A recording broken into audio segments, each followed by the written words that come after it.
ఈ యొక్క మే మాసంలో ఈ మొదటి పునరుద్ధానందు ఈ 2వ తేదీన దేవుడు మనకు అనుగ్రహించి సజీవులకు ఉంచేందుకు దేవాది దేవుడైనటువంటి ప్రభు రక్షకుడైన యేసుక్రీస్తుకు ఒకసారి మనందరం కూడా దేవుని స్తుతించలేద్దాం. హల్లెలూయా, హల్లెలూయా.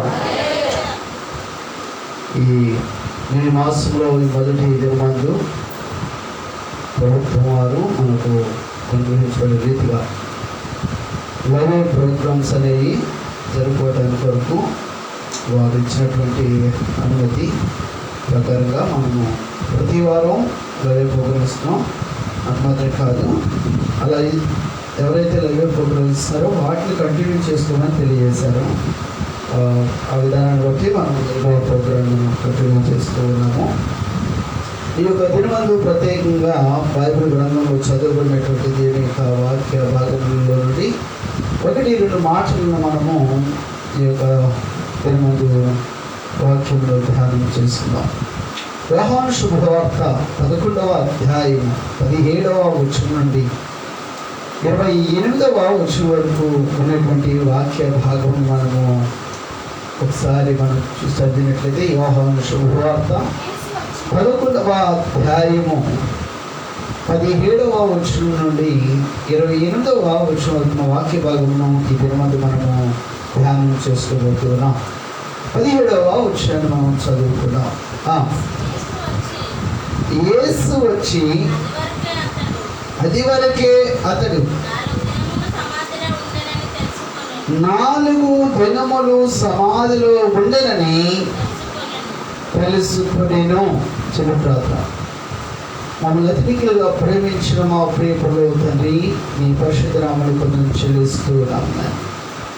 ఈ 2021వ సంవత్సరము గడిచిన 4 మాసములు నీ కాపుదల, నీ భద్రతను మీరు మాకు అనుగ్రహించినారు. భాగ్యులను పాత్రుడైన సజీవులలో ఉంచినందుకు నీకు చెల్లిస్తూ ఉన్నాను. ఈ యొక్క 5వ మాసంలోనికి 1వ తేదీ అంతట్లో 10వ దినం అంతట్లో ముఖాపురించారు. 2వ తేదీ మొదటి పునరుద్ధాన దినమందు నీ సిద్ధాల్లో మేము చేరి నీ నామమును స్తుతించడానికి చదువుకున్నటువంటి మాటలు నీ వాక్యుడుగా, నీ వాక్కులో ఉన్న శక్తిని, వాక్కులో ఉన్న ప్రభావం నీ బిడ్డలైన ప్రతి వారికి మీరు అనుగ్రహించండి. ఆ బిడ్డలతో మీరు మాట్లాడి బిడ్డలను దర్శించి మీరు స్పందించమని మనుషులను విసిలో చోట మరుపరుచుకోమని యేసుక్రీస్తు నామమున ప్రార్థిస్తున్నాం తండ్రి. ఆమేన్. చదువుబడిన లేఖన భాగము యోహాను శుభవార్త 11వ అధ్యాయము మనం చదువుతున్నట్లయితే 54 వచనాలు ఉన్నటువంటి దీర్ఘమైనటువంటి యొక్క అధ్యాయము అంతా కూడా లాజరును గూర్చినటువంటి క్రీస్తు లాజరును ప్రాణముతో లేపుట అనేటువంటి విషయాన్ని మనం ఇక్కడ ధ్యానము చేస్తూ ఉన్నాం. ఈ 11వ అధ్యాయంలో క్రీస్తు పునరుద్ధానమును జీవమునైనాడు అన్న సత్యాన్ని ఆయన చాలా స్పష్టంగా తెలియజేస్తూ ఉన్నాడు. ఒక కుమారునిగా దేవుడు ఆయనకి ఇచ్చినటువంటి అధికారము అది ఎంత ప్రభావితమైనది అన్న సత్యాన్ని ఈ లేఖన భాగం ద్వారా మనకు కనపరచబడుతూ ఉంటుంది. దేవుడు దాని మాటల ద్వారా ఈ లోకములో కేవలము ఒక వ్యక్తిగా వచ్చడం మాత్రమే కాదు, కానీ దేవుడు పరిపూర్ణమైన అధికారం కలిగినటువంటి వాడు అనేటువంటి విషయాన్ని మనము గ్రహించి అర్థం చేసుకోవాల్సిన వారైనా యేసు ఈ యొక్క 11వ అధ్యాయము 17వ వచనంలో మనము చదువుతున్నాం కదా, బేతనీయలోనికి వెళ్ళినటువంటి విషయాన్ని ఇక్కడ మనం చూస్తూ ఉన్నాం. ఆ బేతనీయ అనేటువంటి స్థలంలో నుండి ఇక్కడ 15వ యేసు వచ్చి అది వరకే అతడు 4 దినములు సమాధిలో ఉండనని తెలుసుకొనెను. బేతనియా యెరూషలేమునకు సమీపమై ఉండెను. దానికి ఇంచుమించు కోసెడు దూరము కనుక యూదులలో అనేకులు వాని సహోదరుని గురించి మార్త మరియను ఓదార్చుటకై వారి యొద్దకు వచ్చి ఉండిరి. ఇక్కడ ఏం చూస్తున్నాము? సందర్భం ఏంటండి? సందర్భం ఏంటి? మరియా, మార్త వీరి యొక్క సహోదరుడు ఒక కుటుంబంలో ఉన్నటువంటి ఆ యొక్క సంబంధమును వారు కోల్పోయినటువంటి పరిస్థితిని మనం చూస్తూ ఉన్నాం. ఒక రక్త బంధమును, భౌతికంగా అతడు చనిపోయిన అనేటువంటి స్థితిని కలిగినటువంటి పరిస్థితులు మనం చూస్తూ ఉన్నాం. అయితే వారు ఒక కుటుంబంలో ఒక వ్యక్తిని కోల్పోతే ఆ కుటుంబము ఎంత దుఃఖంలో ఉంటుంది, ఎంత వేదనలో ఉంటుంది. ఆదరణను కోల్పోయినటువంటి వారిగాను, తోడ్పాటును కోల్పోయినటువంటి వారిగాను, వారికి సహకారిగా ఉన్నటువంటి ఆ సహవాస బంధమును కోల్పోయినటువంటి పరిస్థితి కలిగినటువంటి, ఎడబాటు కలిగినటువంటి పరిస్థితిని ఇక్కడ చూస్తున్నాం. తన సహోదరునితో ఉన్నటువంటి ఆ యొక్క బంధమును, ఆ అనుసంధానం వారు జీవించినటువంటి పరిస్థితులను జ్ఞాపకం చేసుకుంటూ వారు ఏం చేస్తుంటే దుఃఖిస్తూ ఉన్నారు, వేదన చెందుతూ ఉన్నారు. అటు వేదన చెందుతున్నటువంటి వారిని అక్కడంట ఓదార్చుటగా వారి ఎదుగు ఏం చేస్తున్నారు? వస్తూ వెళ్తూ ఉంటున్నారు. ఆ క్రమంలో ఇక్కడ మనం చూస్తూ ఉన్నప్పుడు 20 మార్త యేసు కూడా వచ్చుచున్నాడని విని ఆయనను ఎదుర్కొన వెళ్ళెను. కానీ మరియా ఇంటిలో కూర్చుండి వెళ్ళెను. ఏంటంటే అనేక మంది వస్తూ ఉన్నారు, అనేక మంది ఏం చేస్తున్నారంటే ఇంకా ఏడిపిస్తూ ఉన్నారు. ఇక్కడ మనం గ్రహించవలసింది, యేసు చేసేటువంటి, యేసు వాక్యమును ధ్యానించడం ద్వారా, లేకపోతే యేసు సన్నిధానంలోనికి మనం వచ్చడం ద్వారా, యేసును కలిగినటువంటి బిడ్డలతో చేసే సహవాసం ద్వారా కలిగిన అనుభూతులు ఎలా ఉంటుంది, లేక మనం కలిగినటువంటి ప్రతికూలమైన పరిస్థితుల్లో ఈ లోకంలో ఉన్న ఆ స్నేహాలను, లోకంలో ఉన్నటువంటి సంబంధంలో కలిగి వాటితో మనము ముడిపడి ఉంటే మన జీవితాలు ఎలా ఉంటుంది అన్నటువంటి విషయాన్ని ఇక్కడ చాలా జాగ్రత్తగా మనం గ్రహించగలము, అర్థం చేసుకోవచ్చు. ఈ భాగంలో మనం చదువుతూ ఉన్నప్పుడు అనేక మంది వస్తూ ఉన్నారు, ఓదార్చాలి అనేటువంటి విషయాన్ని మనం చూస్తూ ఉన్నామే. కానీ వారిలో ఓదార్పు కాదు, కానీ ఇంకా దుఃఖం ఎక్కువ అవుతుంది. ఏమండి, ఏమవుతుంది? ఇంకా దుఃఖము, ఇంకా ఏడుస్తూ ఉన్నారు, ఇంకా కన్నీరు కారుస్తూ ఉన్నారు. కానీ యేసు వస్తున్నాడు అన్నటువంటి విషయం ఎప్పుడైతే విన్నారో వెంటనే మార్త అయితే ఏం చేస్తుందంట, ఆమె యేసుని ఎదుర్కోవడానికి వెళ్తూ ఉన్నది. అసలు దుఃఖంలో ఉన్నటువంటి వారు యేసుని ఎదుర్కోవడానికి వెళ్ళవలసినటువంటి అంత అవసరం ఏమిటి? బంధువులు ఉన్నారు, రక్త సంబంధులు ఉన్నారు. వారు ఏం చేస్తారు? ఒక ప్రమాదంలో ఉన్నప్పుడు, దుఃఖకరమైనటువంటి చనిపోయినటువంటి స్థితి కలిగిన కుటుంబాన్ని ఓదార్చడానికి, ఆదరించడానికి, లేకపోతే వారికి సరి అయినటువంటి ధైర్యంతో కూడినటువంటి మాటలు తెలియచేయడానికి నేరుగా ఆగ్రహానికి వస్తారు. కానీ ఇక్కడ ఆ దుఃఖంలో ఉన్నటువంటి ఆమె, కన్నీరు కాల్చున్నటువంటి ఆమె ఏం చేస్తుందండి? యేసు వచ్చుచున్నాడని విని ఆయన్ని ఎదుర్కొని వెళ్ళను. ఏంటంటే యేసును ఎదుర్కొని వెళ్ళను అని మనం చూస్తూ ఉన్నాం. యేసును ఎదుర్కొనేటువంటి స్థితిలో మనం ఉంటూ ఉన్నామా, లేకపోతే మనము కూర్చున్న చోటని కదలలేని స్థితిలో ఉంటూ ఉన్నామా? ఎదుర్కొనడానికి గల కారణము ఏమిటి? ఆమె ఆలోచన ఏమై ఉంటుంది? మార్తి యొక్క తలంపు ఏమై ఉంటుంది? మార్తి యొక్క ఉద్దేశము ఏమై ఉంటుంది? మనము ఆలోచించి గ్రహించినట్లయితే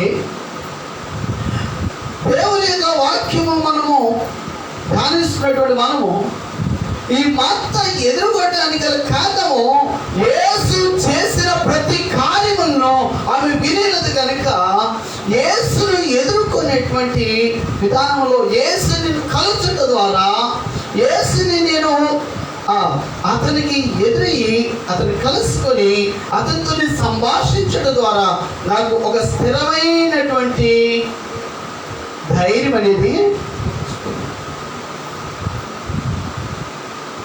దేవుని యొక్క వాక్యంలో మనము చదువుతూ ఉన్నప్పుడు ఇంకా మనం కిందకి చదువు వార్త యేసుతో ప్రభువా నీవిక్కడ ఉండిన ఎడల, ఇక్కడ వారికి ఉన్నటువంటి ఆ సత్సంబంధమును బట్టి, దేవునితో కలిగి ఉన్నటువంటి ఐక్యతను బట్టి అవంటుంది. కొంచెం తొందరపాటు కలిగినటువంటి వ్యక్తి అయినా కానీ ఆ మాటను మనం అర్థం చేసుకుంటే అసలు ఇక్కడ మాట్లాడుతుంది మార్త యేసుతో ప్రభువా, ప్రభువా అనేటువంటి పదము కీర్తనకారుడు ఆ యొక్క మోషే రాసిన కీర్తనలో కూడా మీరు చదివి ఉన్నారు కదా. ప్రభువా అనగా అధికారము కలిగినటువంటి వాడు అని. అధికారము ఎలాంటి అధికారం అంటే సర్వాధికారము కలిగిన వాడు. ఎవరు సర్వాధికారము కలిగిన వాడు? ఏమండి? సర్వాధికారము కలిగిన వాడు. ఒక రాజు ఉంటే ఒక దేశానికి మాత్రమే రాజు ఉన్నా, ఒక ఎంపీగా ఉన్నా వారికి కొన్ని పరిమితి కలిగినటువంటి అధికారాలు కలిగిన వారు ఉంటున్నారు. కానీ ప్రపంచం సర్వాధికారం మీద, సర్వం మీద అధికారం కలిగిన వారు ఎవరైనా ఉన్నారా? ఏమిటి? మన రాష్ట్రానికి లేక మన దేశానికి ప్రధానమంత్రి ఉన్నటువంటి మన దేశానికి మాత్రమే, ఒక దేశానికి మాత్రమే ప్రధాని. కానీ ఈ లోక రక్షకుడైన యేసు ఎవరు అనగా ఇతడు సర్వాధికారము కలిగిన వాడు. నమ్మిన వారు తిరునామమును చెల్లించండి. హల్లెలూయా. సర్వాధికారము, ప్రపంచము అంతటి మీద అధికారము కలిగినటువంటి సామర్థ్యము కలిగిన వాడు ఇతడు. ఇతనికి అసాధ్యమైనది ఏది కూడా లేదు అన్నటువంటి సత్యమును దేవుని యొక్క వాక్యం మనకు ప్రతిబద్ధముగా తెలియజేస్తుంది. మార్త యేసుతో ప్రభువా నీవు ఇక్కడ ఉండని ఎల్లా, అయ్యా నువ్వు సర్వాధికారము కలిగిన నీవు మా గృహములో ఉండని ఎడలా, మా గృహములో మేము మా సహోదరుని కోల్పోయే వారము కాదు. తన ఆశ, తను దుఃఖము, వేదన, ఆవేదనతో కూడినటువంటి మాటను ఆమె తెలియజేస్తూ ఉంటుంది. అది యేసు ప్రభు ఏమని తెలియజేస్తూ ఉన్నాడు? ఆ మాట్లాడినటువంటి మాట 22వ వచనంలో మనం చూస్తున్నప్పుడు, ఇప్పుడైనను నీవు దేవుని ఏమడిగినను నీకు అనుగ్రహించనని ఎరుగుడు నేను. ఏమన్నాడు? ఇప్పుడైనా ఆలస్యం ఏమీ లేదు. నీ కుమారుడు సహోదరుడు చనిపోయి 8 దినాలు 3 దినాలు అయిపోయింది అనేటువంటి ఆలోచన తలపును నువ్వు తీసివేసుకొని, నేను కలిగినటువంటి నా దేవుడు ఆయన సర్వాధికారము కలిగిన వాడు కనుక ఆయన ఇప్పుడైనా కార్యము చేయడానికి నమ్మిన ఎడలా, విశ్వసించిన ఎడలా నువ్వు కార్యమును చూచదవు అన్న విషయాన్ని తెలియజేస్తున్నాను. నీ జీవితంలో ఎటువంటి ప్రతికూల పరిస్థితులను బట్టి నువ్వు నలిగిపోతూ చివరి మరణ ఛాయలో నువ్వు ఉన్నా కానీ, ఆ మరణ ఛాయల్లో నేను సరే నా దేవుడు ఆయన సజీవుడు, ఆయన సర్వశక్తి కలిగినటువంటి వాడు, ఆయన మృతులను సహితము లేపగలిగినటువంటి వాడు, ఆయన నన్ను లేపడానికి ఆయన శక్తివంతుడు ఉన్నాడు అని నేను విశ్వసించిన ఎడలా, నమ్మిన ఎడలా నీ పరిస్థితిని ఆయన మార్చువాడు, నీ స్థితిని ఆయన మార్చువాడు, నేను ఆయన లేపువాడై విన్నాడు. అందుకని అంటాడు, ఇప్పుడైనా నీవు దేవుని నువ్వు ఏమి అడుగుతున్నావో. ఏమిటి నువ్వు దేవుణ్ణి అడిగేది? ఎలాంటిదై ఉండాలి? దేవునికి మహిమ చెందేదై ఉండాలి. దేవుణ్ణి అడిగే నీవు, దేవుని ప్రార్థించే నీవు, దేవుని సన్నిధానంలో కొనసాగేటువంటి నీవు, దేవుని స్తుతించే నీవు, దేవుని వాక్యమును ధ్యానిస్తున్న నీవు విశ్వాసముతో ఆయనను అడగవలసిన వ్యక్తివై ఉన్నావని లేఖనం తెలియజేస్తుంది. అపనమ్మకము, అవిశ్వాసము అనేది ఎక్కడ నీ జీవితంలో కలుగుకున్నట్లుగా నీవు ఆయనను అడగవలసినది. అవిశ్వాసము, అపనమ్మకము ఉన్నాయి కదా, నీవు దేవుని కార్యమును ఎంత మాత్రమును చూడజాలవు. ఇప్పుడైనను యేసు నీ సహోదరుడు మరలా లేచునని ఆమెతో, ఎంత గొప్ప మాట అండి. అందరూ వచ్చి ఏం చెప్పారు? వారిని మరియా మార్తలతో ఏం మాట్లాడారు, ఏమి సందర్శించుంటారు? అమ్మా, మీ సహోదరుడు లాజరు ఎంత మంచివాడమ్మా, ఎంత మంచి పని చేసేవాడు, లేదా ఎంత సహాయం చేసేవాడు, ఎంతగా చెప్పిన పని చేసేవాడు అని చెప్పేశారని వారు ఈ లోక సంబంధమైనటువంటి పనులు ఏవైతే ఆ వ్యక్తి చేశాడో, ఆ చనిపోయినటువంటి ఆ వ్యక్తి గురించి మాట్లాడే ఉంటారే కానీ అవి మాట్లాడడం ద్వారా వారికి దుఃఖం అనేది పెరుగుతుందే కానీ తరిగేది.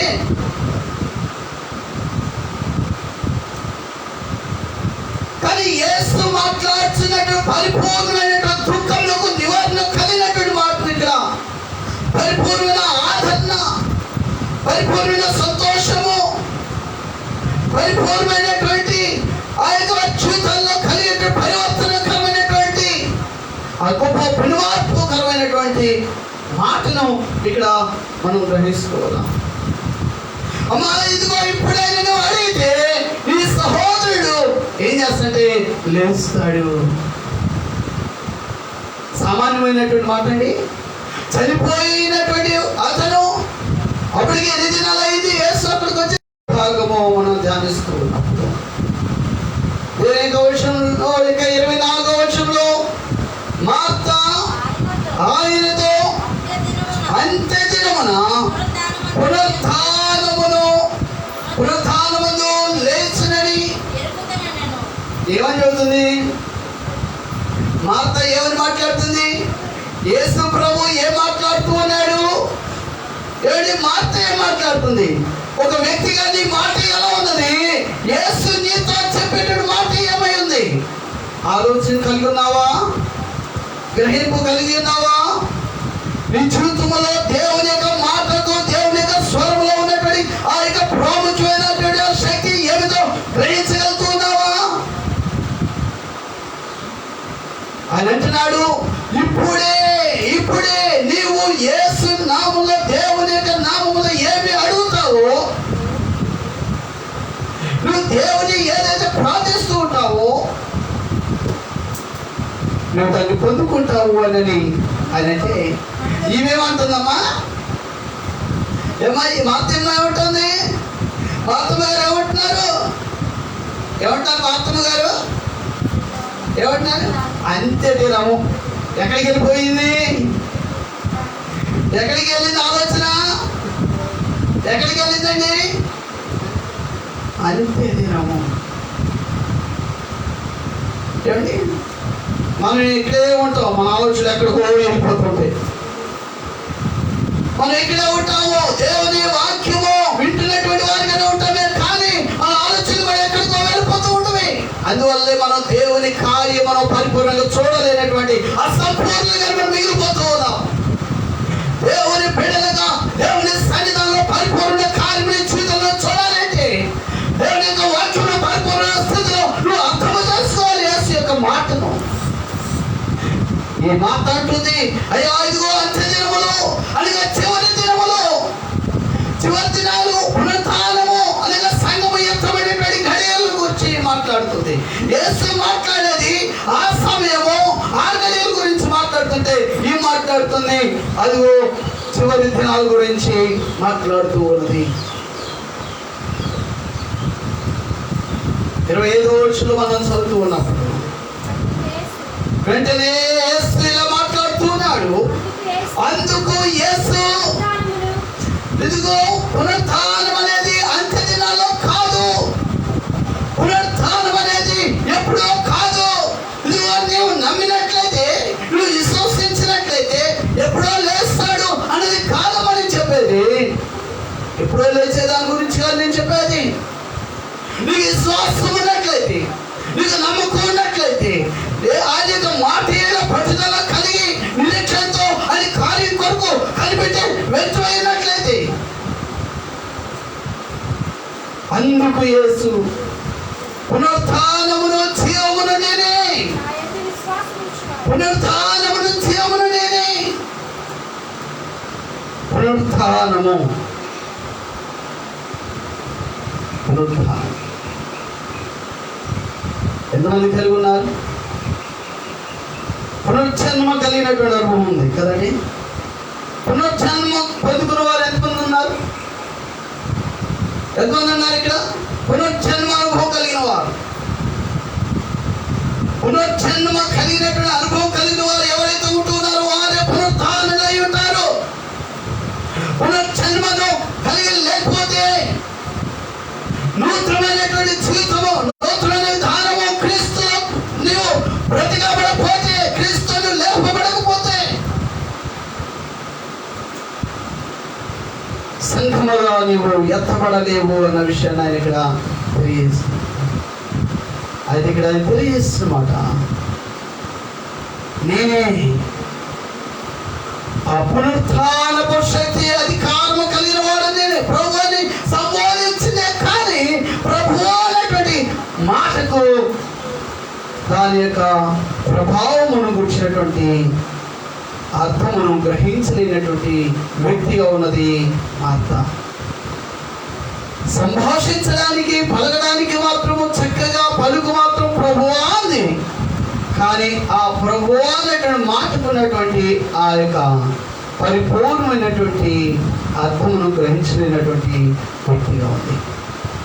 నీవు కూడా దేవుని ఎదుకు వచ్చి దేవుడా దేవుడా దేవుడా ప్రభువా ప్రభువా యేసు యేసు అంటూ ఆ యొక్క కేవలము నువ్వు నోటితో పలికే వ్యక్తిగా ఉండి మిగిలిపోతే, ఆ యొక్క మాటలో ఉన్న శక్తిని నువ్వు గ్రహించలేకపోతే నీవు కూడా దేవుని ఏట అసంభవుడిగానే ఉంటవే, కానీ శక్తి కలిగిన ప్రభావం కలిగిన వ్యక్తిగా నీవు మారలేవు అనేటువంటి విషయాన్ని దేవుని వాక్యము తెలియజేస్తూ ఉంది.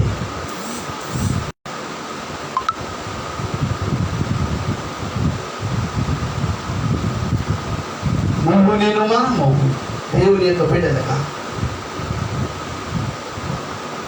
పునరుత్థానమును జీవమును లేని నా యందు విశ్వాసం ఉంచువాడు, నా యందు విశ్వాసం ఉంచిన వాడు చనిపోయినను ఏంటండి ఏం చెప్పబడతాడు? ఆయన విశ్వాసం, ఆయన విశ్వాసం ఉంచు, ఆయనతో నీకు నమ్మకము కలిగి ఉన్నట్లయితే నీవు పునరుత్థానమందు లేచేటువంటి వ్యక్తి అయి ఉంటావు.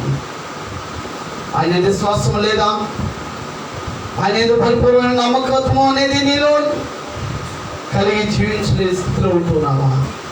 అలా ఉన్నట్లయితే దేవుని యొక్క సంఘం ఎత్తబడే గడియలో నీవు కూడా విడవబడే వ్యక్తిగా ఉంటావు, కానీ ఎత్తబడే గుంపులో నువ్వు అని అంటున్నాడు. ప్రతికి నా యందు ప్రతివాడును ఎన్నటికి బ్రతికి నాయందు ఏమండి బ్రతికి నాయందు విశ్వాసముంచువాడు. అంటే ఇప్పుడు ఏ విషయంలో చనిపోయి ఏ విషయంలో బ్రతుకుతూ ఉన్నారు?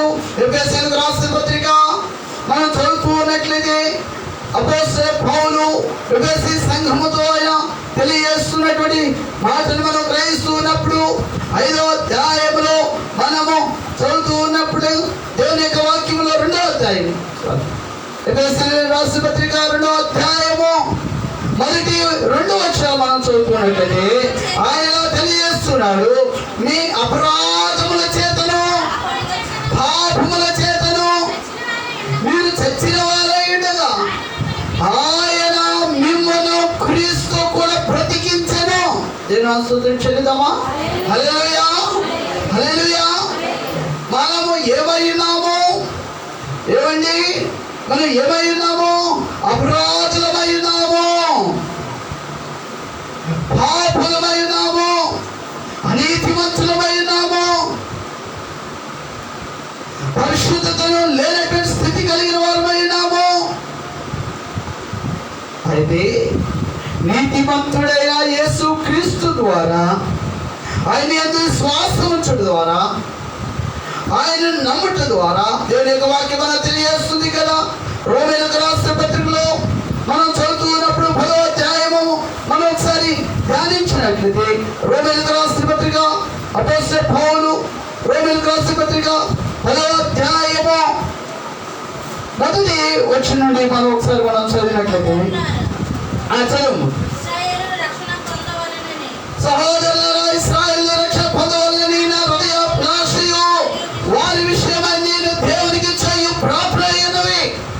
వారు దేవుని యందు ఆసక్తి గలవారని వారి గురించి సాక్షిస్తున్నాను. ఆయనను వారి ఆసక్తి నానానుసారమైనది కాదు. ఎలాంటిది కాదు? ఎలాంటిది కాదు? ఆసక్తి ఉందే కానీ ఆసక్తి అంట ఎలాంటిది కాదంట? రక్షణార్థమైనటువంటిది కాదు.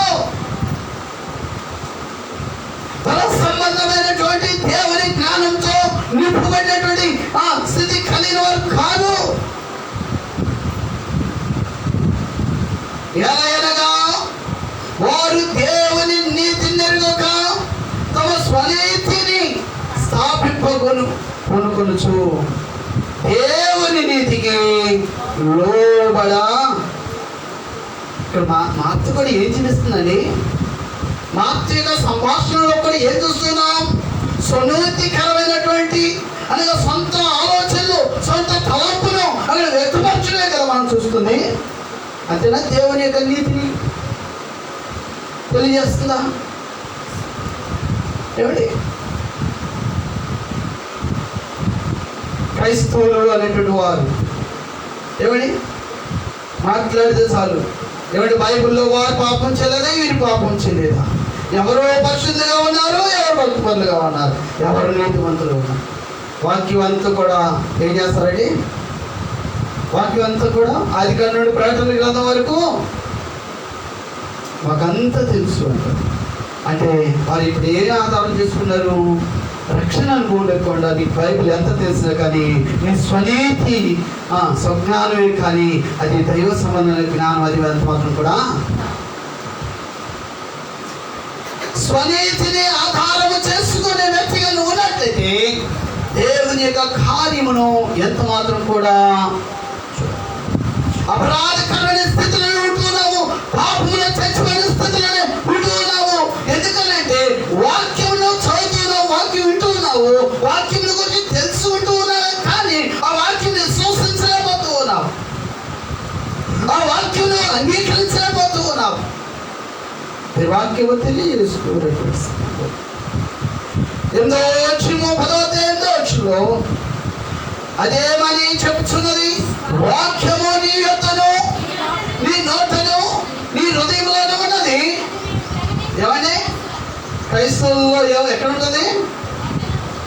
ఎక్కడ ఉంటుంది? నువ్వు బైబిల్ తీసి మనం బైబిల్ తీసి చదవాలి, కానీ వాళ్ళకి బైబిల్ ఏమి చక్కగా ఇంత వేసుకొని చక్కగా అర్థమైందిగా ఇంత వేసుకొని ఏం చేస్తారు మొత్తం రండి రండి ఎవరు చెప్తారు నాతో మాట్లాడు. ఏంటిది? ద్రాక్షరసం తాగమని ఉందిగా, ద్రాక్షరసం తాగమని ఉందా? ద్రాక్షరసము నువ్వు తాగేది నిజమైన ద్రాక్షరసమేనా? నువ్వు తాగేది కల్తీది, నువ్వు తాగుతున్నావు. పులిచినది తాగుతున్నావు. పులిచినది దేవునికి ఇష్టకరమైనది, పులిచినది పాపముతో సమానమైనది, సాధిస్తున్నది. పులిచినటువంటి జీవితము, పులిచినటువంటిది ఏమన్నా అంటే ద్రాక్షరసం తాగకూడదు. నేను తాగేది ద్రాక్షరసమే. అవునండి చెప్పేది. స్వనీతిని ఆధారం చేసుకొని, స్వనీతిని ఆధారం చేసుకొని మానవుడు మాట్లాడుచున్నాడు పరిస్థితి మనం చూస్తూ ఉన్నాం. ఆయన చూడాడు కదా, అది మేము ప్రకటించు విశ్వాస వాక్యమే. అదేమనగా యేసు ప్రభు అని నోటితో ఒప్పుకొని, ఏంటంటే యేసు ప్రభు అని ఏం చేయాలి? నీ నోటితో నీవు ఒప్పుకోవాలి. నీ నోటితో నువ్వు ఒప్పుకోవాలి అనగా ఇక్కడ యేసు అన్నాడు, ప్రభు అని అంటున్నాడు. ఇక్కడ అసలైనటువంటి విధానం యేసు దేవుడే అంటారు, యేసు ప్రభు అని వారు ఒప్పుకోలేరు. అనగా ప్రభు అంటే ఏమని చెప్పాను? అధికారము ఆధిపత్యం కలిగిన వాడని కదా. అధికారం ఎవరి మీద? నా మీద ఆయన అధికారం కలిగిన వాడు అని చెప్పలేరు వారు. యేసని చెబుతారే కానీ, దేవుని వాక్యము చెబుతారే కానీ, మాట్లాడతారే కానీ యేసు ప్రభు అని మాత్రం వారు ఒప్పుకోలేరు. ఎందుకంటే వారి మీద అధికారం చేయడానికి వారి ఇష్టం, వారి అధికారంలో, వారి ఆలోచనలో, వారి తలంపుల్లో మాత్రమే చేస్తుంది. ఆమె ఆలోచనే. అమ్మ ఇప్పుడైనా నీవు దేవుని ఏమడిగితే నువ్వు అది పొందుకుంటావని యేసు ప్రభు అన్నా కానీ అంటది, అయ్యా పునరుత్థానం అంత్య దినాల్లో కదా, పునరుత్థానం దినాలు కదా అంటది.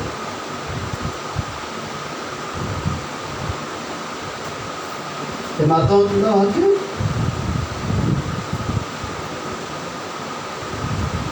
అని అంటున్నాడు, యేసు ప్రభు అని ఒప్పుకొని దేవుడు మృతుల్లో నుండి ఆయనను లేపనని నీ హృదయమందు విశ్వసించిన ఇలా నువ్వేం చేస్తావంటే రక్షింప. మంచిది. సాక్ష్యం చెప్పిన బిడ్డలు మంచిది. ఎవరి గురించి సాక్ష్యము చెప్పారు కదండి? గత వారంలో మధురకుమారి చెప్పింది సాక్ష్యం. ఈ వారంలో వాళ్ళ యొక్క మరల గారు.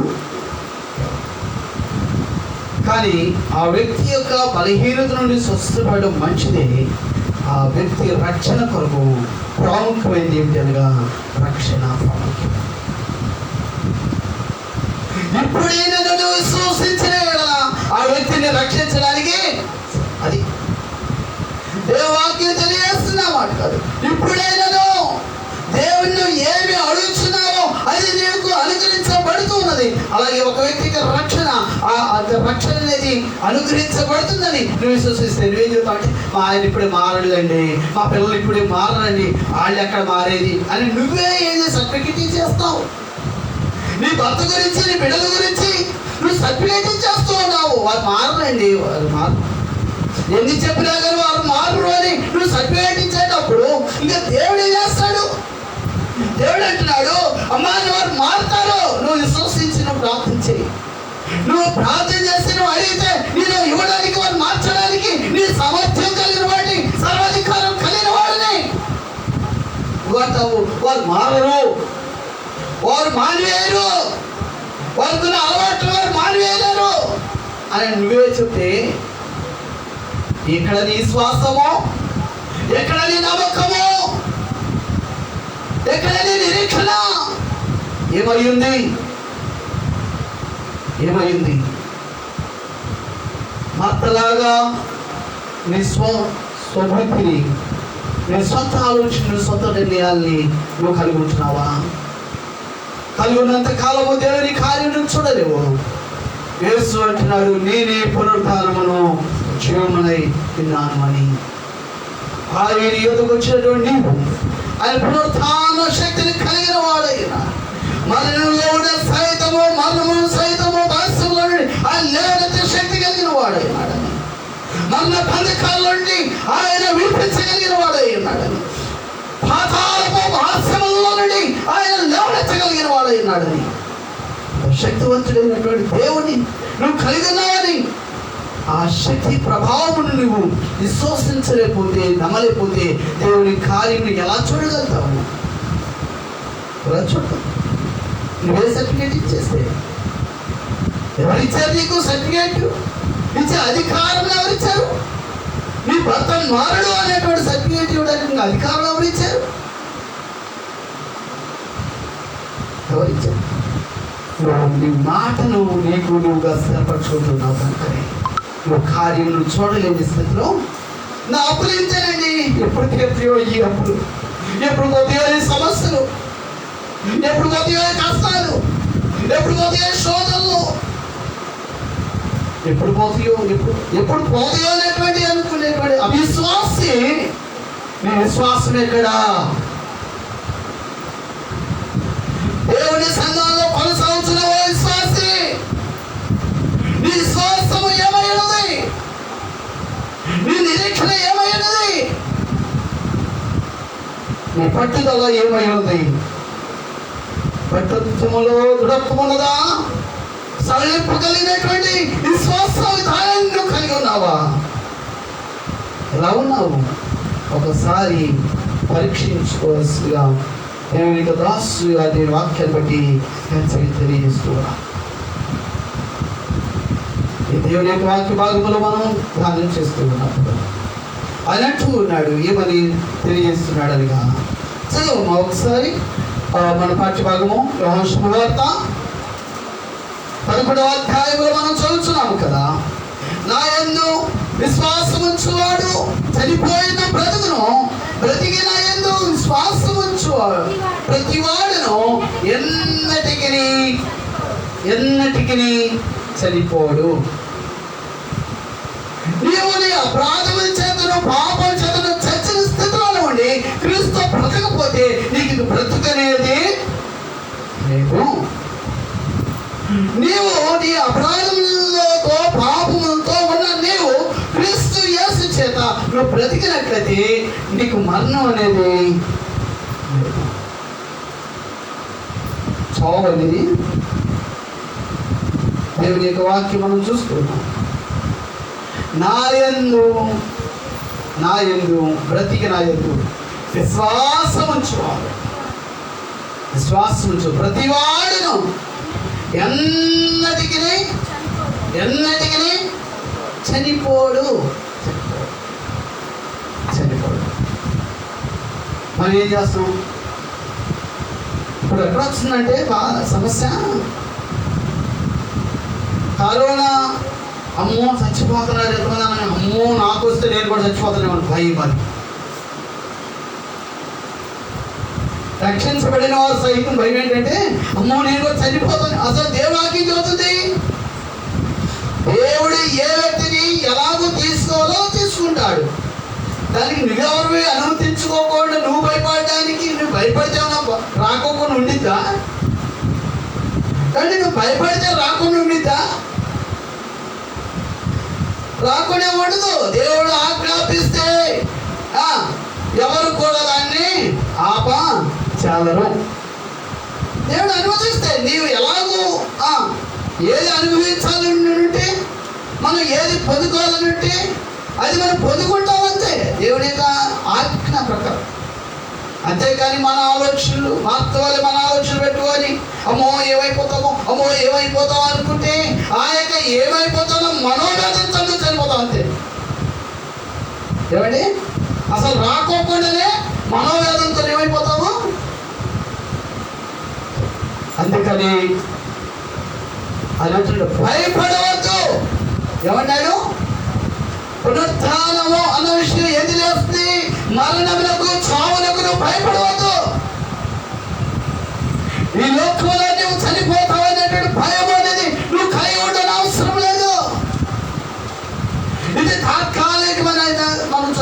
కదా, దేవుని దాసురాలు అభిమాన్ గారు తెలియజేయక మనం విన్నాం కదా కీర్తనలో మోషే భక్తుల ద్వారా.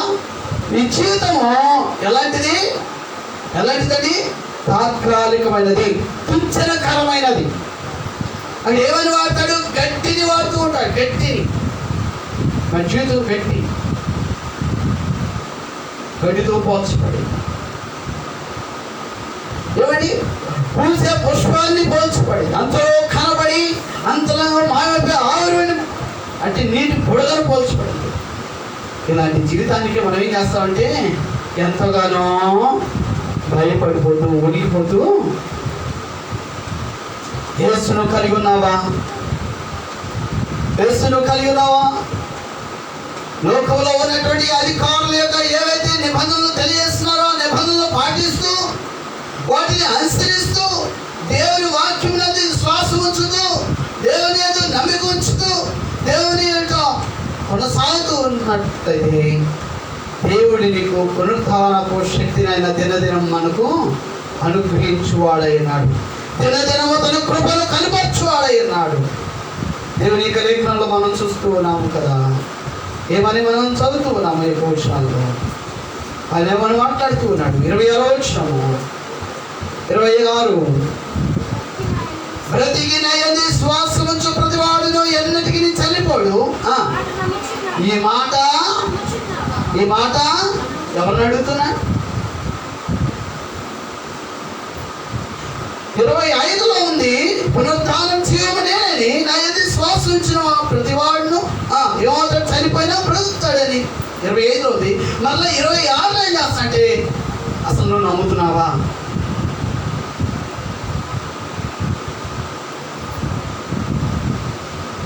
ఏమండి మాత్రం ఏం చేస్తాడు?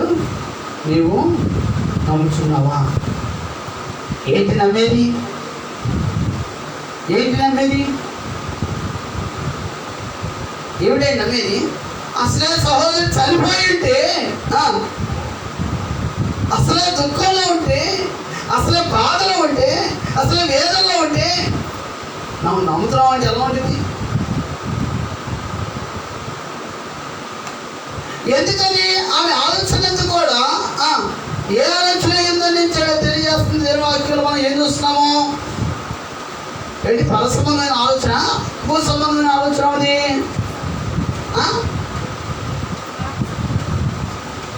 ఏమో చెప్పాలి. పర సంబంధమైన ఆలోచన, భూ సంబంధమైన ఆలోచన అంతా కూడా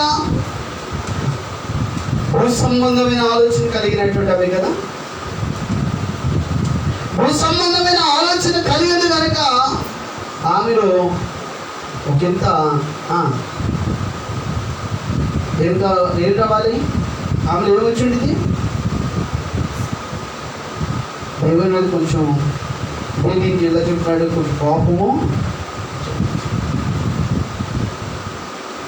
అయినప్పటికీ బ్రతికి నా యందు శ్వాస ఉంచినట్టు,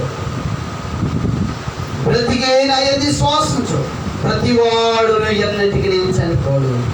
అంటే ఇప్పుడు అసలు చనిపోయిస్తున్నాడు, మరణించి ఉన్నాడు, చనిపోలేదు, అందుకని నిద్రిస్తూ ఉన్నాడు. మరణం అనేది నిద్రకు తెలియజేస్తుంది.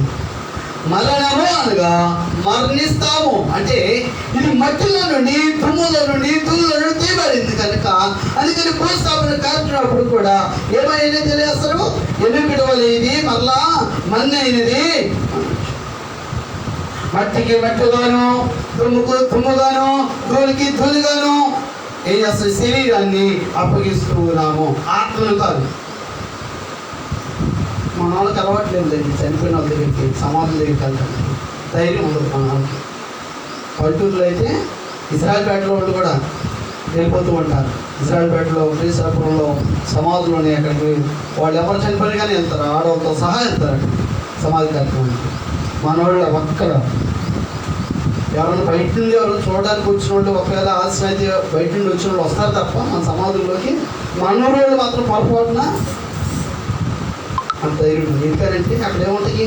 పొలికలు అవి ఉంటాయి కదా, పొల్లు అవి కదా. అమ్మో ఇంకేముంది? ఏమడదా వాటిలో ఏమనుందా? సమాధుల్లో చక్కగా ఇల్లు ఉన్నాయి చూడండి. మన ఊరిలో సమాధుల్లోనే ఇల్లు ఉన్నాయి, గజవాడలో కూడా సమాధి చుట్టూ ఇల్లే. మరి వాళ్ళు ఉండే వాళ్ళకి భయలేదు, కానీ మనకి ఎందుకంటే అంత భయము. దేనికి భయం? దేవుని బిడ్డవైన నీవు ఎలా ఉండాలి? ఎలా ఉండాలండి? కుంచనకరమైనటువంటి యొక్క మానవ శరీరం, మన్నైపోయేటువంటి శరీరము, దుమ్మైపోయే శరీరము, ధూళైపోయే శరీరము, మళ్ళా కానరానేటువంటి ఈ శరీర విధానానికి నువ్వు భయపడితే నీ ఆత్మను ఇచ్చి జీవింపజేస్తున్నటువంటి ఆ దేవునికి మరి నువ్వు ఎంతగా భయపడాలి? నీ జీవింపజేస్తున్నటువంటి కేవలము జీవము లేనటువంటి మృతత్వము కలిగినటువంటి ఆ కత్తికి నువ్వు భయపడితే, కత్తికే భయపడుతున్నావు, కానీ జీవమునిచ్చినటువంటి జీవదాతి అయినటువంటి ఆయనకు నువ్వు భయపడే స్థితిలో ఉంటున్నావా? భయపడవలసినటువంటి ఆయనకు భయపడు. విశ్వాసం ఉంచవలసిన అనేది విశ్వాసం ఉంచు, నమ్మిక ఉంచవలసిన అనేది నమ్మిక ఉంచు, నిరీక్షణ ఉంచవలసిన వాని యందు నిరీక్షణ కనపరచు. దేవుని యొక్క గొప్ప కార్యములు నీ జీవితంలో జరిగించడానికి ఆయన సమర్థుడైనాడు. అంతేకాని వ్యర్థమైనటువంటి వాటి యందు విశ్వాసము, వ్యర్థమైనటువంటి వాటి యందు నమ్మకము, వ్యర్థమైనటువంటి వాటి యందు పట్టుదల కలిగి ఉంటే ఒక మాటకి మనము కొన్ని విషయాల్లో మనం ఏం చేస్తాం? రాజ్యం పడలేని వారికి దేవుని వాక్యం ఉంటుంది, నీవు నేను మనము దేవుని వాక్యం పట్టుత్వము కలిగి ఉన్నాం. ఏంటండి? దేవుని వాక్యం మనం పట్టుత్వము కలిగి ఉన్నట్లయితే, దేవుని వాక్యం మనం సరళత్వం కలిగి ఉండడానికి ఇష్టపడినట్లయితే దేవుని యొక్క గొప్ప కార్యములు మనము చూచేవాళ్ళు ఉంటాము. అందుకని అంటున్నాడు, నువ్వు నమ్ముచున్నావా? నువ్వు నమ్ముచున్నావా? చాలా మంది క్రైస్తవులు కూడా ఏం చేస్తారంటే, చనిపోయినటువంటి వాళ్ళని తీసుకెళ్తే ఏం చేస్తారంటే మూలలు అంట, ఏంటో మరి మూలలోనంట దించాలంట. రోడ్డు మూలలో దగ్గర ఏం చేయాలంట? భూస్వం దగ్గర ఒక చోట దించుతారు, కొండ దగ్గర ఒక చోట దించుతారు ఏంటి, తర్వాత సమాధిగా అసలు ఎందుకు తీస్తారో వాళ్ళకే తెలియదు. సరిపోయిన లేచి తెలవడం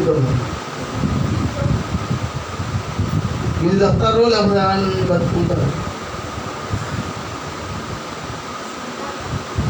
ఎందుకో తెలుసండి, అసలు ఆచారంగా తెచ్చారు అంతే. ఎదోరాలు యొక్క కుమారుడు చనిపోయినప్పుడు యేసు మార్గములో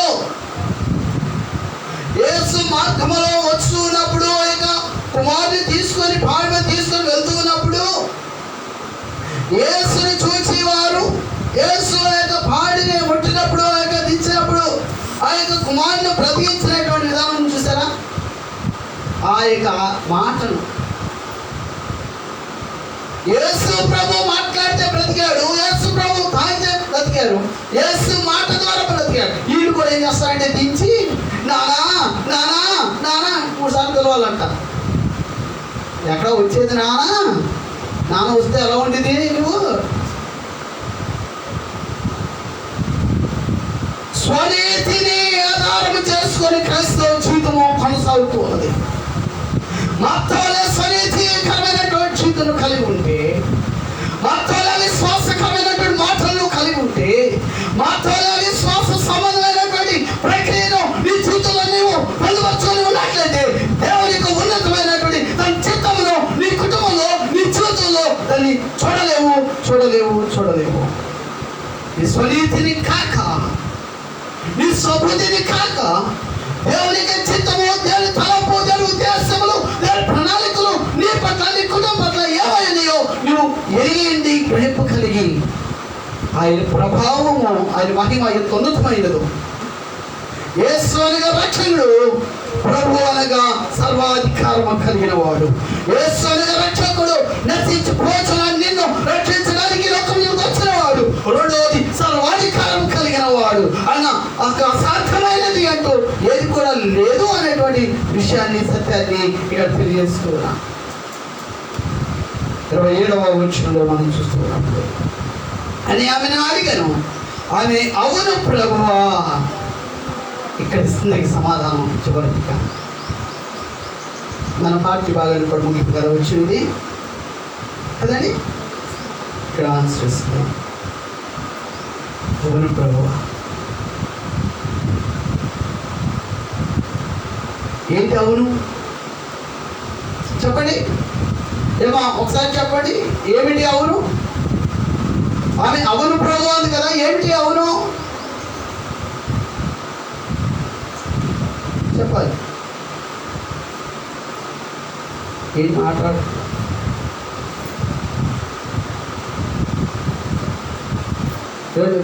మాస్క్ పెట్టుకుంటే మాట్లాడట్లేదా? మాస్క్ పెట్టుకుంటే మాట్లాడట్లేదా? మాట్లాడట్లేదా?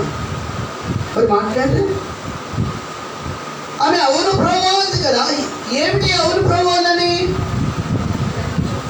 ఆయన పునరుత్థానమును జీవమునని తెలియజేసినటువంటి, చనిపోయిన వాడు మరలా బ్రతుకుతాడు అనేటువంటి విషయాన్ని తెలియచేయగా, అమ్మా నువ్వు నమ్ముతున్నావా ఈ విషయాన్ని అంటే ఆ వంటది నమ్ముతున్నాను. అవును ప్రభా, నేను నమ్ముతూ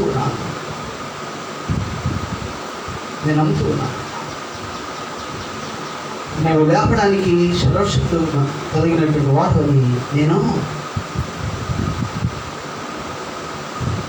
ఆమె అవును ప్రభా, నీవు లోకములకు రావాల్సిన దేవుని కుమారుడు అయిన క్రీస్తు అని. అవును ప్రభా అని మళ్ళీ ఇక్కడ ఇంకొక విషయం తెలియజేస్తుందండి. మరి ఇంకో మాట ఇక్కడ తెలియజేస్తుంది. ఏంటిది ఇక్కడ? నీవు లోకమునకు రావలసిన దేవుని కుమారుడు అయిన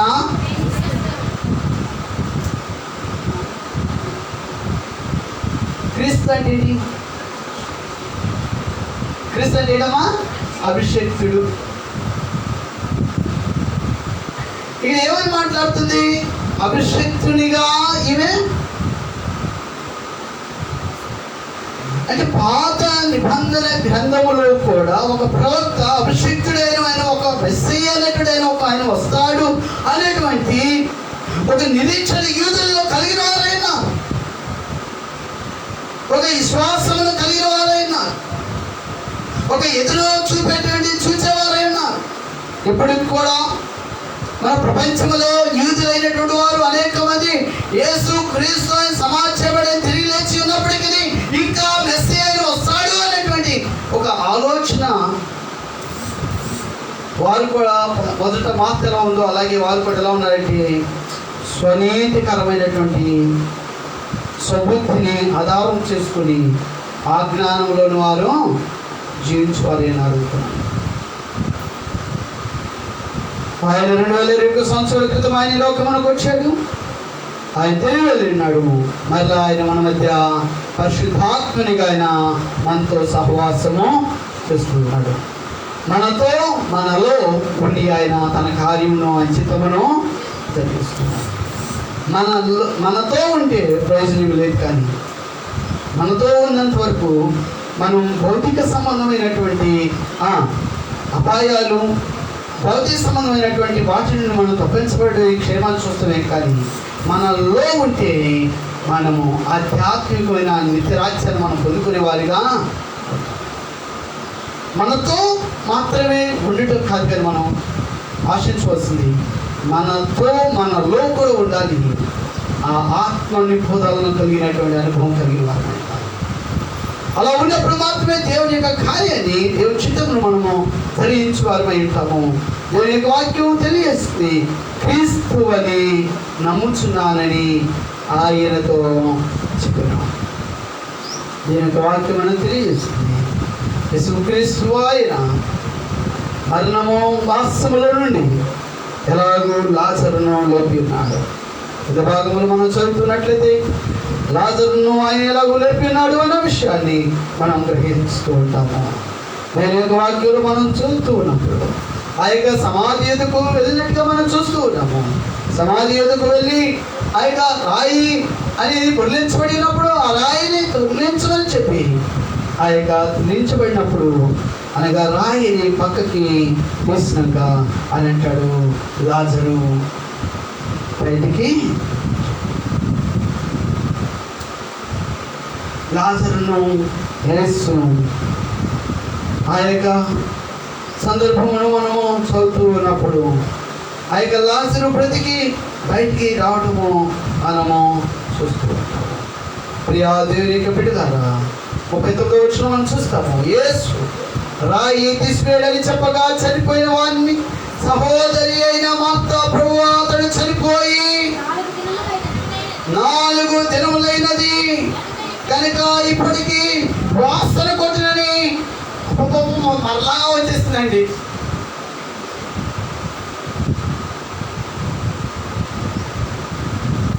నేను ముగిచేద్దాం అనుకుంటున్నాను, నేను టైం చూసుకుంటున్నాను. మరలా ఇక్కడ ఏమొచ్చేసింది?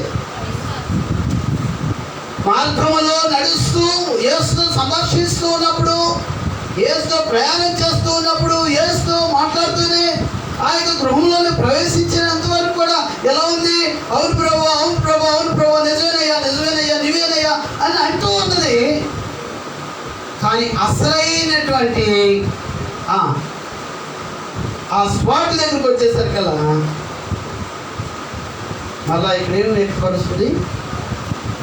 అవిశ్వాసమును.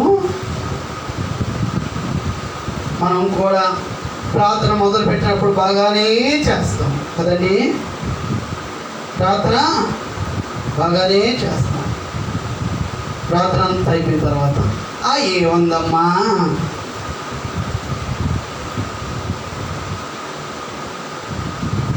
అని సాగదీస్తూ ఏం చేస్తాం? అవిశ్వాసకరమైన మాట్లాడుకుంటాం. ఆ పరిస్థితి మనం చూస్తున్నాం. ఈ 39వ వచనంలో అదే విషయంగా చూస్తున్నాం కదా.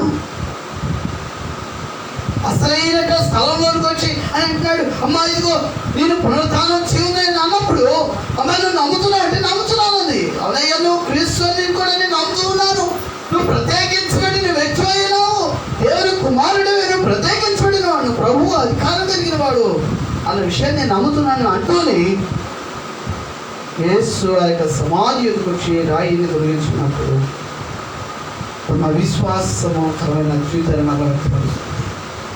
నువ్వు కూడా దేవుని కార్యంలో చూసి ఆ క్షణంలో నువ్వు చూపించవలసినంత విశ్వాసాన్ని ఒక చూపించలేక అంతవరకు చేసిన ప్రార్థనకు ప్రతిఫలముగా నువ్వు క్రియారూపంగా చూసే సమయానికి క్రియావిధానానికి వచ్చేసరికి అవిశ్వాసము, అపనమ్మకం అనేది కలిగి తద్వారా క్రియను నువ్వు చూడలేని వ్యక్తిగా ఉంటున్నాయేమో.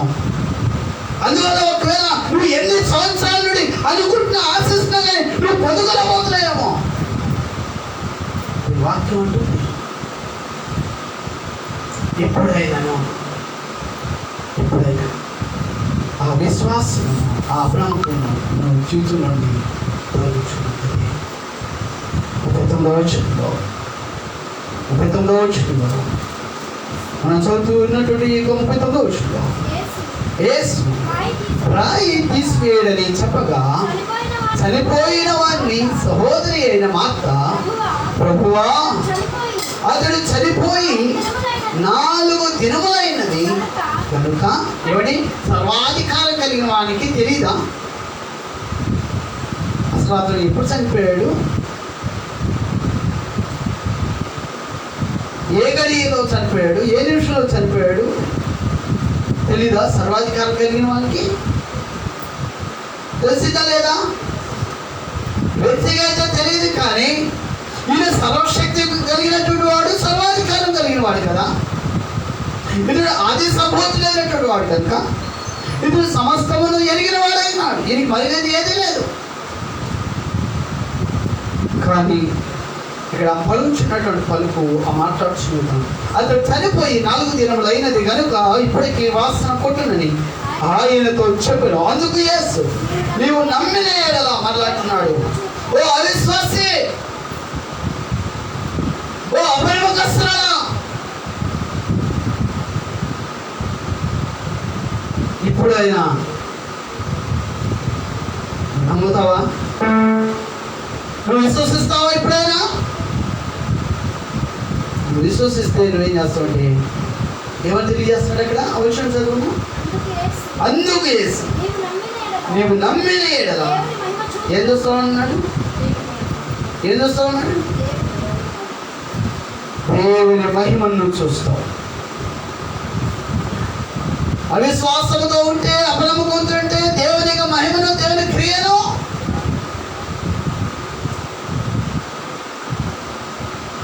నీవు నమ్మిన ఎడల, అందుకు యేసు నీవు నమ్మిన ఎడల దేవుని మహిమ చూద్దని నేను నీతో చెప్పలేదా అని ఆమెతో.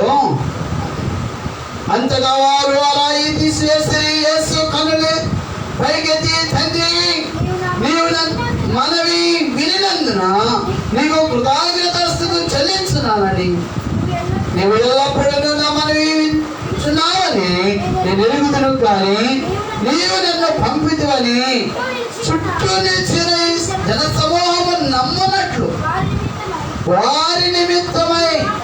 ఎవరి నిమిత్తమో?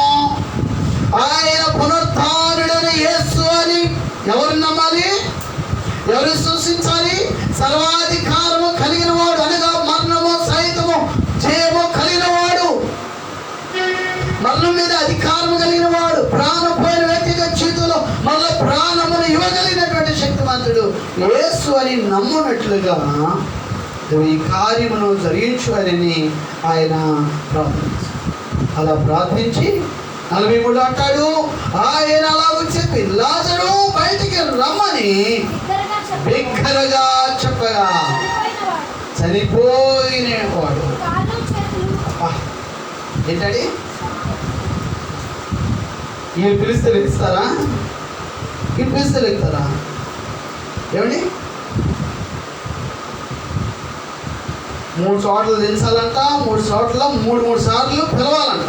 పిలిస్తే వింటా అంట. ఏంటి ఇది? దేవుడు అనుకున్నావా?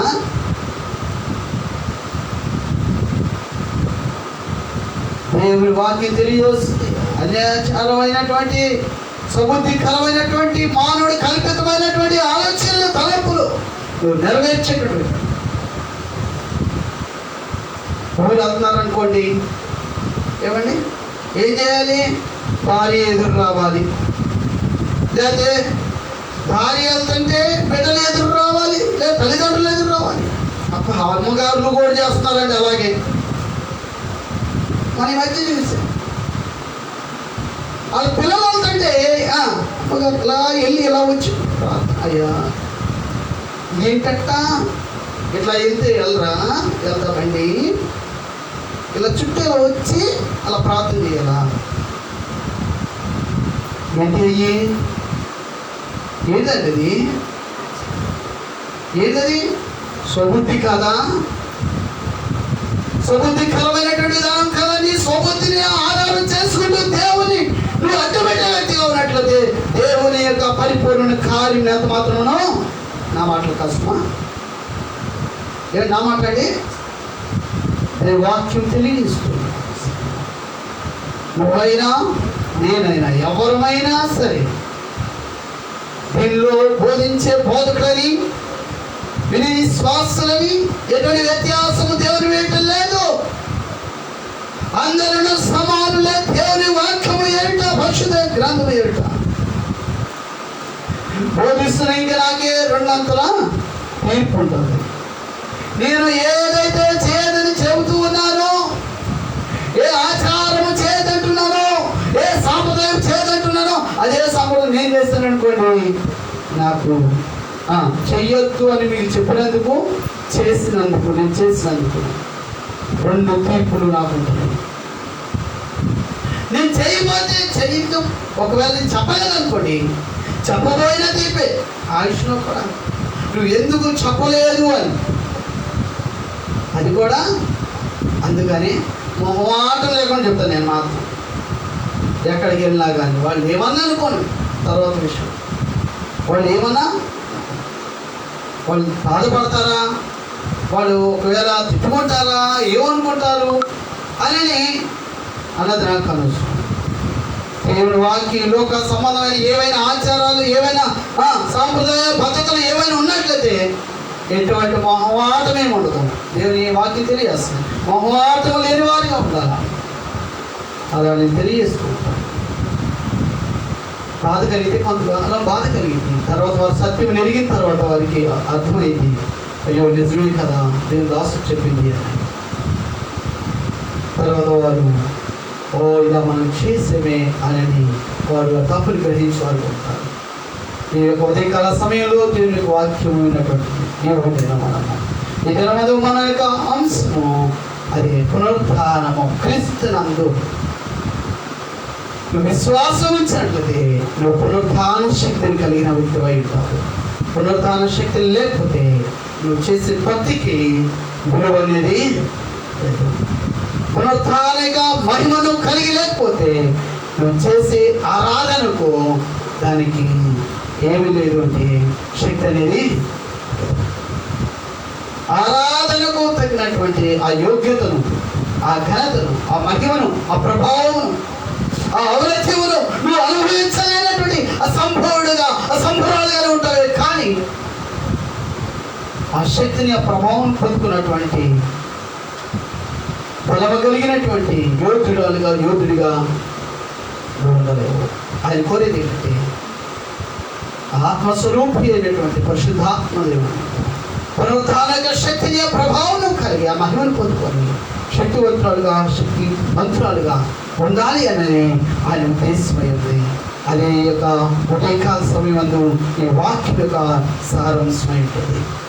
మార్త జీవితంలో సందేహరాలుగా ఉంది, అవిశ్వాసాలను కనుకొచ్చిన వ్యక్తిగా ఉంది. ఆ సందేహరాలు మాత్రమే, అవిశ్వాసరాలుగా మాత్రమే కాదు, కానీ దేవుని క్రియను చూడాలని ఆశ ఉంది, కానీ అపనమ్మకం కలిగినటువంటి వ్యక్తిగా మనం చూస్తున్నాం. ఎప్పుడైతే యేసు తెలియజేశాడు, అది ఏమై ఉన్నాడు, ఆయన కార్యం ఏమై ఉందో అనే వాక్యం ద్వారా తెలియజేశాడు. దేవుడు ఏమై ఉన్నాడు, ఆయన ఏమై ఉన్నాడో తెలియజేశాడు. పరిశుద్ధాత్మ దేవుని ద్వారా కలిగి కార్యం ఏమై ఉంటుందో కూడా ఆయన కనపరచగా తండ్రి నామ మహిమాత్మై ఏం చేశాడండి? ఎవరు మహిమాత్మై? తండ్రి నామ మహిమాత్మై ఏం చేశాడు? అని ఏం చేశాడు? ప్రార్థన. ఎవరు నా మహిమాత్మై? ఎవరి నా మహిమతో కార్యం జరగాలి ఇంట్లో, నీ కుటుంబంలో? ఎవరి నా మహిమాత్మై? ఎవరి నా మహిమతో జరగాలి? దేవుని నామ మహిమాత్మై కార్యం జరిగినట్లుగా నువ్వు ఏదైతే ప్రార్థన చేస్తావో ఇప్పుడైనాను, ఎప్పుడూ అనలేదు అక్కడ, నేను వాక్యం ఎప్పుడూ అనలేదు, ఇప్పుడైనాను నీవు దేవుని నువ్వు ఏమి అడుగుతావో అది నీకు అనుగ్రహించబడుతుందని ఆయన తెలియజేస్తాడు. అపోస్తల కార్యంలో కూడా వైద్యుడు లూకా ద్వారా తెలియజేయబడినటువంటి మాటల్లో కూడా అది తెలియజేస్తున్నాడు. విశ్వాసము ఏంటండి? ఏమి తెలియజేస్తాడు? విశ్వాసము లేదా, నమ్మకము లేదా, దేవుని కార్యాలను చూడలేదు. అపోస్తలులైనటువంటి పౌలు ద్వారా, అపోస్తలులైనటువంటి వారి ద్వారా దేవుడు జరిగించినటువంటి కార్యములు విశ్వాసం ద్వారానే జరిగినాయి, విశ్వాసం నమ్మకత్వం ద్వారానే జరిగినాయి. అంతేకాని వారి భక్తిని బట్టి, వారి క్రియలను బట్టి అంత మాత్రం కూడా మన భక్తి మన క్రియలు కాదు. మన భక్తి మన క్రియలతో పాటు మనం ఏం కలిగి ఉండాలి? విశ్వాసము, నమ్మకం కలిగి ఉండాలి. ప్రార్థన ప్రార్థన ప్రార్థన. ఒక్క నిమిషము.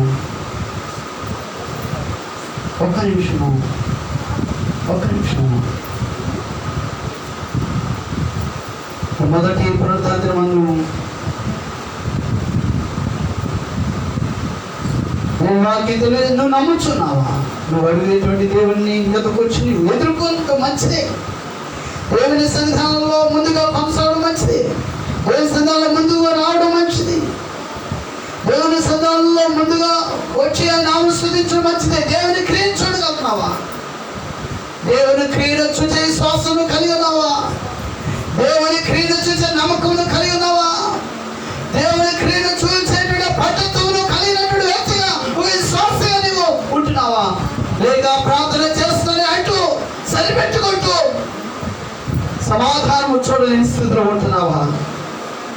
ఏది నీ విశ్వాసం, ఏది నీ నమ్మకము, ఏది మనం కనపరుస్తే వారిగా ఉంటున్నాము. మార్పవలే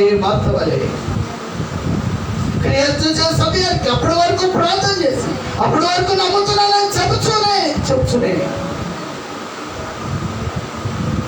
క్రియను చేసే సమయానికి వచ్చేసరికి వల్ల అయ్యా వాసన వాసన వాసన అంటావా? అయ్యా ఇదిగో మానుడయ్యా అని అంటావా? అయ్యో ఇది అసాధ్యమో అసాధ్యం అనుకుంటావా? ఏ మాట చేత నీ జీవితంలో క్రియను చూడలేకపోతున్నావు? ఓ విశ్వాసి, ఏ మాట చేత ఏ స్వల్పమైన విశ్వాసం బట్టి నువ్వు క్రియను చూడలేకపోతున్నావు? దేవుని యొక్క శక్తిని నువ్వు చూడలేకపోతున్నావు, దేవుని మహిమను పొందుకోలేకపోతున్నావు. ఈ యొక్క ఉదయకాల సమయంలో దేవుని వాక్యమును ఎవరైతే వీక్షిస్తూ ఉన్నారో, ప్రియా సహోదరి, ప్రియ సహోదరుడా,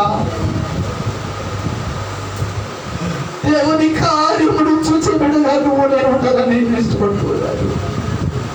పరిపూర్ణమైన తన కార్యమును చూసే వ్యక్తిగా ఉండాలని, పరిపూర్ణమైన శక్తిని కలిగిన వ్యక్తిగా ఉండాలని, పరిపూర్ణమైన మహిమను పొందుకునే వ్యక్తిగా ఉండాలి. పరిపూర్ణమైన ప్రక్రియను మన జీవితంలో ఆయన చలించాలని ఇష్టపడుతున్నట్టు వాడయ్యుడుగా ఇంకా అసంపూర్ణంగానే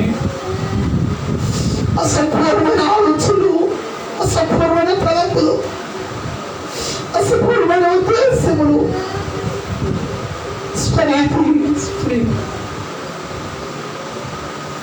వాళ్ళ ఆలోచనలు, మానవ తలంపులకు సంబంధమైన ఆలోచనలు, ప్రకృతి సంబంధమైన తలంపులతోనే ఎంతకాలము జీవిస్తాము.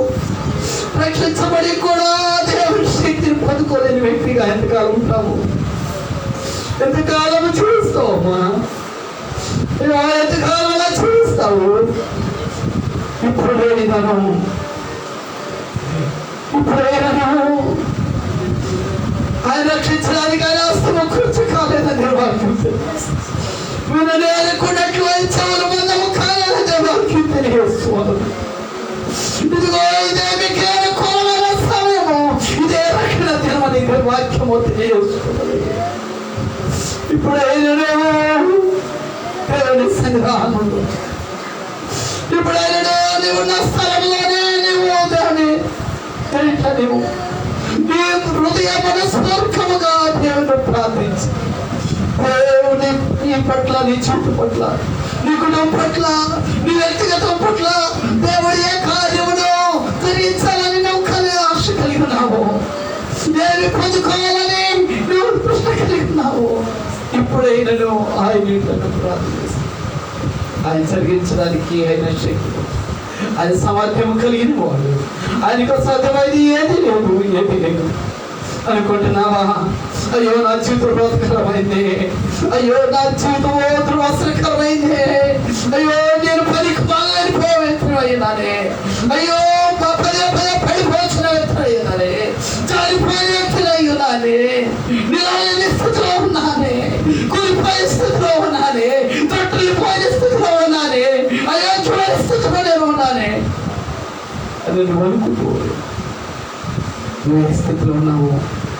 ఆ స్థితిలో నుండి ఆయన లేవనెత్తడానికి వేయగలిగినటువంటి దాన్ని హస్తముతో ఆయన నేను నిలబెట్టడానికి దేవుడు ఆయన ఎప్పుడునో ఆయన సిద్ధమైంది. ఆయన హస్తములో నీ హస్తం ఉంచడానికి ఇష్టపడతావా? అయ్యా నువ్వు నన్ను లేవనెత్తయ్యా, నువ్వు బలహీనయ్యా, నువ్వు బలహీనయ్యా, మరి ప్రాంత స్థితిలో ఉన్నానయ్యా, జారిపోయే స్థితిలో ఉన్నానయ్యా, దుఃఖిపోయే స్థితిలో ఉన్నానయ్యా. అయ్యా నీ ప్రియకుమారుడైన యేసు క్రీస్తు రక్తంతో నన్ను కడగండి. అయ్యా నన్ను లేవనెత్తయ్యా, అయ్యా నన్ను నిలబెట్టయ్యా, అయ్యా నన్ను స్థిరపరచయ్యా. ఎడుగుతావా?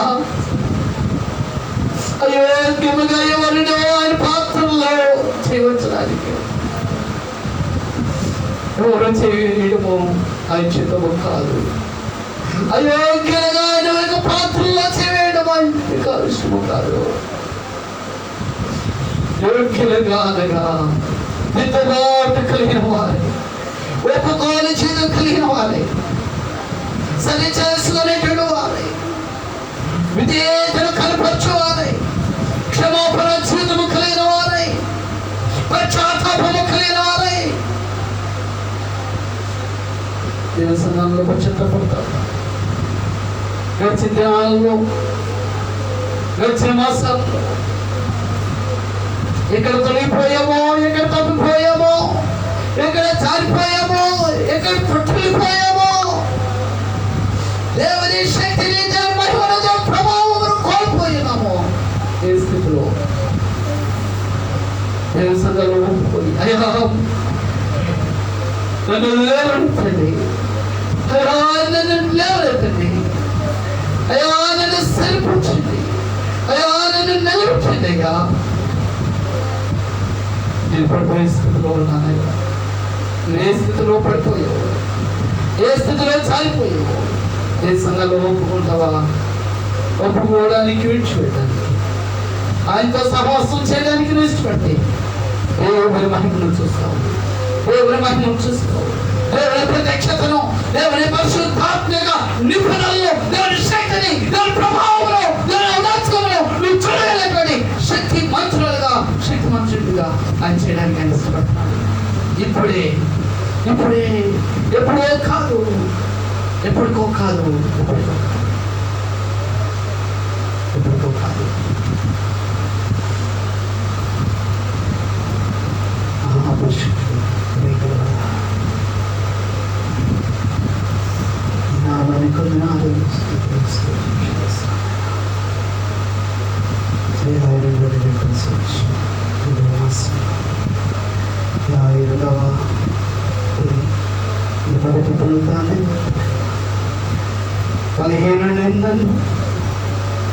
కుమారుని యేసుక్రీస్తు కృప చేత భగవంతుడిగా కలుగు ఈ బలమైన నీ మాటలు నా తోడు ఈ బిడ్డలతో ఇప్పుడు మాట్లాడి మా జీవితాలను హెచ్చరించినందుకు, ప్రోత్సహించినందుకు, మా జీవితాలను సరిదిద్దుకోవడానికి మీరు ఇచ్చినటువంటి ఒక హెచ్చరికలు అనేక మాటలు విధించుకోవాలి. నేను కలిగి కూడా నీ శక్తి లేనటువంటి మహిమను కోల్పోతున్నాడు నా వ్యక్తులమైన మమ్మల్ని క్షమించండి. నీ గాయపడస్తంతో మీరు మమ్మల్ని రక్తాన్ని ప్రోక్షించి మీరు మమ్మల్ని దర్శించండి. నీ పశ్చాత్తర ఫలలోనైనా మేము పాల్గొన్నాయి. నీకు ఇష్టమైన ప్రేమైన పడలు కాబట్టి నీ శక్తి బొక్కాయించి మేమగా నిలబడితే తండ్రి, మేమగా కొనసాగలేము, మేమగా ఏ కార్యమును మేము చేయలేము. కానీ కేవలం మేము నీ విశ్వాసం చూపాలి. నిలబెట్టువారైనారు, నడిపించువారైనారు, శక్తి బలమును అనుగ్రహించువారైనారు. అందరూ బట్టి మీకు చేస్తుంది శక్తిని, మహిమ, ప్రభావం మీరు మాకు అనుగ్రహించున్నారు. ఈ యొక్క పునరుద్ధాంతరపు వినైనటువంటి ఆశీర్వాదాలు ఈ బిడ్డలు ప్రతి వారికి నిర్వహించి ఏ స్థితిలో నుండి బిడ్డలు ప్రార్థించినారు వారి ప్రతికూలమైన ప్రతి పరిస్థితి నజరేయుడైన యేసుక్రీస్తు నామమున లయపరుస్తూ ఈ బలమైన పునరుద్ధాన శక్తి ప్రభావంతో కూడినటువంటి అనుభవం అటు ప్రక్రియను మరి బిడ్డలలో అక్షితల్లో క్రియను జరిపించి మనం పొందుకోవాలి. అనేకలకు సాక్షులుగా బిడ్డలను మీరు నిలబెట్టి మా ప్రియనాథుడు రక్షకుడైన యేసుక్రీస్తు ప్రార్థించి పెట్టుకున్నాం తండ్రి. అదే రీతిగా ప్రార్థనలో కొనసాగుతూ ఉండగా రక్షించబడినటువంటి వారు ప్రభు పిల్లలని తనకు అనుగ్రహించబడుతుంది. కాబట్టి భగవంతుడు కూడా రక్షించబడినటువంటి వారు రక్షణ పొంద